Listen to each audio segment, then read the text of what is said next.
ओबाड़ों के नवाही गांव बगाड़ा कोरी में पानी की निकासी का सिस्टम ना होने की वजह से इलाका मकीन सख्त परेशान।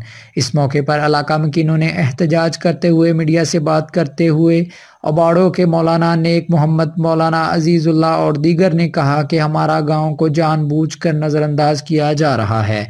हमारा इलाका बुनियादी सहूलियात से महरूम है और हमारी ज़िंदगी अजाब बन गई है। सीवरेज का गंदा पानी हमारे घरों और गलियों में हर वक्त खड़ा रहता है, जिसकी वजह से बहुत सी बीमारियां जन्म ले रही हैं, जिनमें हेपाटाइटिस, मलेरिया। मजीद इलाका मुकीनों ने एहतजाज करते हुए आला हुकाम से नोटिस लेने का मुतालबा किया है।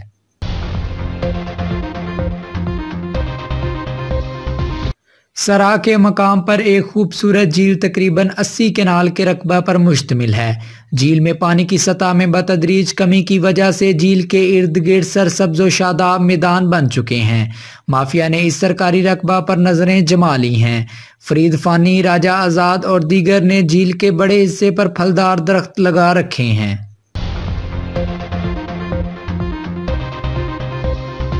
और अब खबर शामिल करते हैं डहरकी से। डहरकी शौहर, बीवी, बच्चों समेत घर पर बासर अफराद के कब्जे के खिलाफ एहतजाज और इंसाफ का मुतालबा। तफसीलात के मुताबिक डहरकी के नज़दीक गांव साजन मलक की मसमात सकीना अपने बेटे अली जमान मलक और अपने खावंद हाजी अल्लाह अबायो मलक के साथ मिलकर मीडिया से गुफ्तगू करते हुए उन्होंने मजीद कहा कि हमारा खादम वालों से संगाबंदी का झगड़ा है।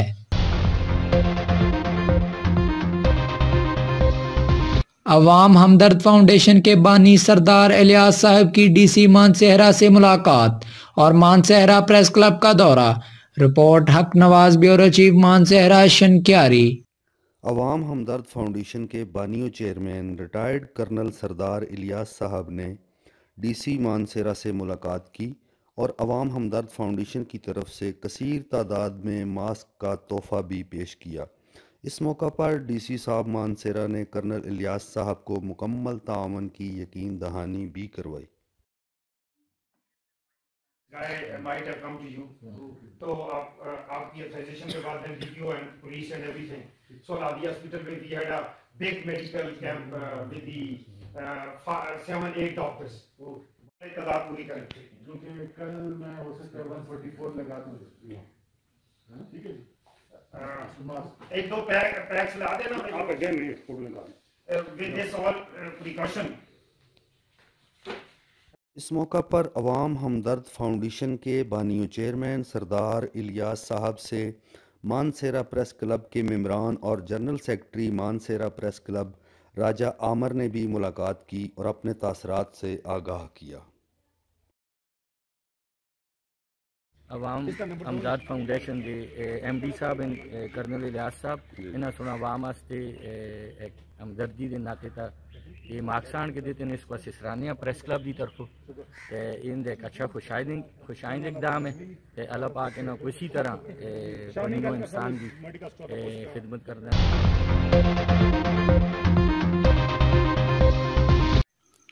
मुशीर वज़ीर आला पंजाब आसिफ महमूद ने तहसील सुहावा डुमेली के गतर का दौरा किया। अखाड़ा बैल में बतौर मेहमान खुसूसी शिरकत की। उनके हमरा इलाका की सियासी और समाजी शख्सियत मलक मुदस्सर भी मौजूद थे। मज़ीद तफसीलात बता रहे हैं मोहम्मद नबील हसन अपनी इस रिपोर्ट में। डुमेली के इलाका गाजियोड़ गतर के मुकाम पर बैलों का अखाड़ा डिंगरी मुनक्कद किया गया, जिसमें मशीर वज़ीर आला पंजाब आसिफ महमूद ने बतौर मेहमान ख़ुसूसी शिरकत की। इनके हमरा इलाका की सियासी और समाजी शख्सियत मलक मुदस्सर आफ्टांगरी भी मौजूद थे। मेहमानों ने पंडाल पहुँचने पर शानदार इस्तकबाल किया।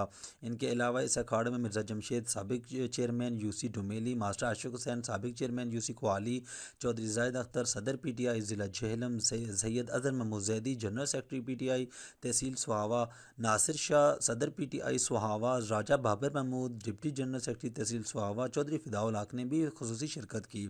अखाड़ा बैल को देखने के लिए तमाशाइयों की कसीर तादाद मौजूद थी। बड़ी तादाद किसानों की थी। खाने पीने के लिए मुख्तलिफ स्टॉल भी लगाए गए थे। कामयाब जोगों के मालिक में मेहमानों ने इनामात तकसीम किए। पहली 3 पोजीशन होल्डर्स को मोटरसाइकिल, ट्रॉफी, झंडा और नकद इनामात से नवाजा गया। मशीर वज़ीर आला पंजाब आसिफ महमूद ने मीडिया से गुफ्तगू करते हुए कहा, मिनिस्टर पंजाब से पहले पहले ही ये बात कर रखी है कि हमारे इस ज़िला झेलम के इस इलाके के अंदर जो इनके इलाकाई खेल हैं, जो सकाफती इनके खेल हैं, उनको उजागर करने के लिए यहाँ पे हम सरकारी सतह पे एक इंशाल्लाह बड़े मेले का इनेकाद करवाएंगे। और वो जो मुनासिब मौसम ये हमारे ज़मींदार हजरात तजवीज़ करेंगे या जो इनको बेहतर सूटेबल टाइम लगता है उसके अंदर जब ये मुझे गो एड देंगे तो हमारा टूरिज़म डिपार्टमेंट यहाँ पे इनके लिए पूरा एक मेले का इनेकाद करेगा। और इसके साथ साथ हम टूरिज़म की प्रमोशन के लिए इस इलाके का, क्योंकि मेरे ऊपर कर्ज भी है, मेरे वालिदैन की यहाँ पे कब्रें भी हैं, और मैं जब अपोजिशन में MPA था तब भी मैंने कोशिश की है कि इस इलाके की जो खस्ता हाली है उसको बेहतर बनाने में अपना किरदार अदा करूं। तो अभी तो अल्हम्दुलिल्लाह मेरे पास एक पोर्टफोलियो है। हम ये रोहतास, फोर्ट को, टिला जोगियों को एक नया टूरिस्ट स्पॉट डिक्लेयर कर रहे हैं और इंशाल्लाह हमारी ग्राउंड ब्रेकिंग सेरेमनी के ऊपर चीफ मिनिस्टर पंजाब आने वाले 1-2 हफ्तों के अंदर यहाँ पे तशरीफ़ लाएंगे और इसकी ग्राउंड ब्रेकिंग होगी। और इसके साथ साथ जितना रोड का इंफ्रास्ट्रक्चर जो मौजूद नहीं है उसके ऊपर भी पूरा फोकस कर रहे हैं कि इस इलाके की तरक्की के लिए जो मैं काम कर सका इंशाल्लाह करूँ। तहरीक इंसाफ जो है हमारी कौम या प्राइम मिनिस्टर साहब जो हमारे मुल्क की जो तकदीर है उसको बदलने के लिए जो काविशें कर रहे हैं, इस वजह से कर रहा हूँ। और मैं ये समझता हूँ कि ऐसे ये तासुर देना कि हमारे कुछ झेलम के अंदर 2 धड़े हैं या 3 धड़े हैं, ऐसा कतन गलत है। हमारा जो तंजीमी स्ट्रक्चर है वो टोटल इंडिपेंडेंट है और प्राइम मिनिस्टर का विजन भी ये है कि इस पार्टी को हमने एक इदारा बनाना है। जब इदारा बनाना है तो हमने सियासत को डेरों और वडेरों से जो है ना निकाल के हमने ग्रास रूट लेवल पे आम वर्कर तक उसको मुंतकिल करना है। और मैं ये समझता हूँ कि तहरीक इंसाफ ने 2013 में भी 18 में भी टिकट्स अपने नौजवानों को दिए। अपने PTI ज़िला झेलम ज़ैद अख्तर ने कहा कि वज़ीर आज़म के मिशन को हमने ज़िला से शुरू किया, तहसील UC की तंजीम साजी मुकम्मल की, अब अगला मरहला वार्ड का है। अब तमाम वार्ड में अपना ढांचा तश्कील देंगे, जिस पर काम जारी है।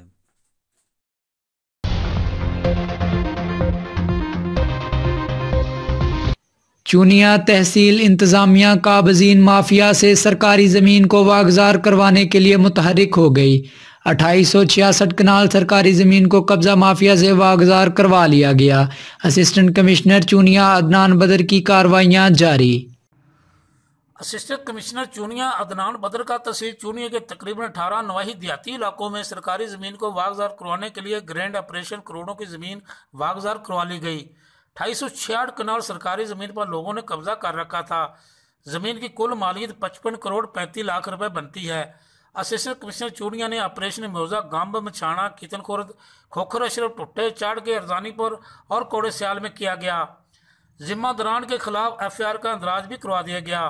मीडिया से गुफ्तगू करते हुए असिस्टेंट कमिश्नर चूनिया का कहना था, लैंड माफिया को किसी सूरत नहीं बख्शा जाएगा और हरगज़ सरकारी ज़मीन पर कब्जा नहीं करने दिया जाएगा। इन क्रोचेस के खिलाफ क्रैकडाउन जारी रखूंगा और कानून के मुताबिक सख्त कार्रवाइयाँ अमल में लाऊंगा। जी।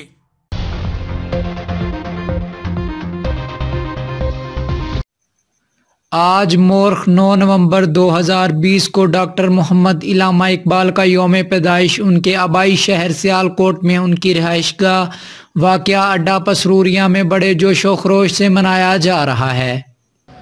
सियालकोट से आपको अहम तरीन खबर से आगाह करते चलें। डॉक्टर मोहम्मद इलामा इकबाल का यौम पैदाइश आज मोरखा 9 नवंबर 2020 को डॉक्टर मोहम्मद इलामा इकबाल का यौम पैदाइश इनके आबाई शहर सियालकोट में इनकी रहायशगाह वाक़या अड्डा पसरूरिया में बड़े जोशो खरोश से मनाया जा रहा है और जहां पर इनकी पैदाइश की खुशी में इनकी सालगिरह का केक भी काटा गया और कसीर तादाद में अवाम ने शिरकत की। आपको एक दफ़ा फिर अहम तरीन ब्रेकिंग न्यूज़ से आगाह करते चले। आज मोरखा 9 नवंबर 2020 को डॉक्टर इलामा मोहम्मद इकबाल का यौम पैदाइश इनके आबाई शहर सियालकोट में इनकी रहाइश का वाक़या अड्डा पसरूरिया में बड़े जोशो खरोश से मनाया जा रहा है और जहां पर इनकी पैदाइश की खुशी में इनकी सालगिरह का केक भी काटा गया और कसीर तादाद में अवाम ने शिरकत की।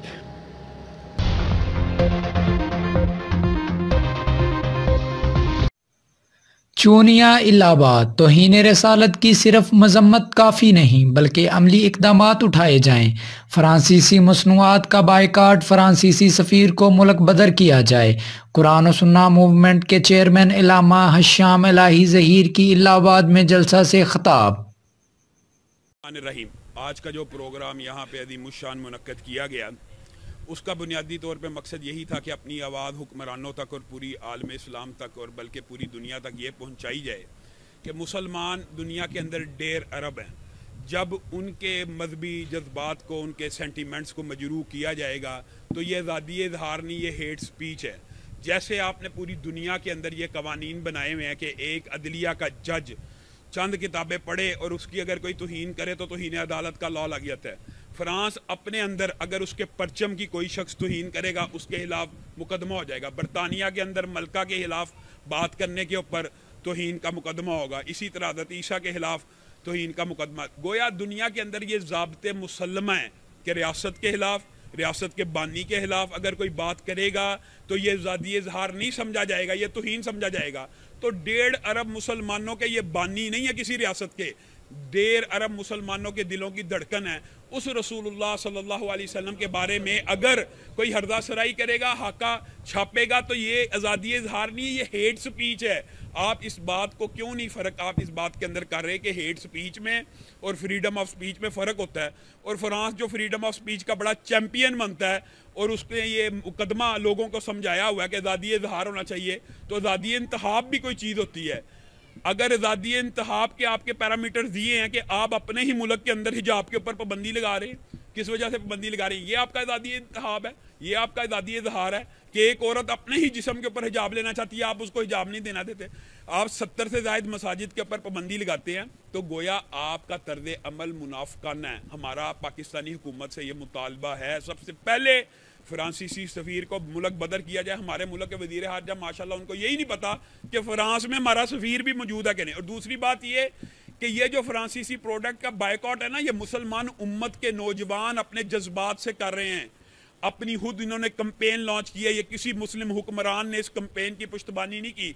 अगरचे तैयब उर्दगान के बयानात मुसलमानों के दिलों को ठंडा करते हैं, लेकिन कोई मुस्लिम हुक्मरान इसके पीछे नहीं है। फिर भी फ्रांस की मईशत 30 साल जवाल का शिकार हो गई है और फ्रांस का सदर झूठे बयानात दे रहा है कि मेरा मकसद ये नहीं था, वो नहीं था, कि मैं इसको सपोर्ट नहीं कर रहा, लेकिन मैं इसको रोकना नहीं चाहता। तो अगर आप रोकना नहीं चाहते तो आप इसको सपोर्ट कर रहे हैं, तो फिर हमारा पाकिस्तानी हुकूमत से यह मुतालबा है कि कुजा ये पाकिस्तानी अवाम टोटल का बाइकआउट करे, फ्रांसीसी मसनूआत का बाइकआउट करे। इससे बेहतर है कि आप बंदरगाह कराची के ऊपर, पोर्ट के ऊपर उनकी मसनूआत की लैंडिंग के ऊपर पाबंदी लगा दें। अगर फ्रांसीसी प्रोडक्ट मुल्क में आई ना, और मैं तो इससे भी बड़ी बात करता हूँ कि आज वक्त है नेशनलिज्म का। अगर जो नारा आपने लगाना be Pakistani buy Pakistani multinational companies का, तो वैसे ही बाइकआउट करना चाहिए। और पाकिस्तानी इस टाइम यकीन करें जो मुसलमान उम्मत के और पाकिस्तान के लोगों के जज्बात है, अगर आप नेशनलिज्म को भी फ़रोग देना चाहें ना, इस वक्त आप बी पाकिस्तानी और बाय पाकिस्तानी का नारा लगाएं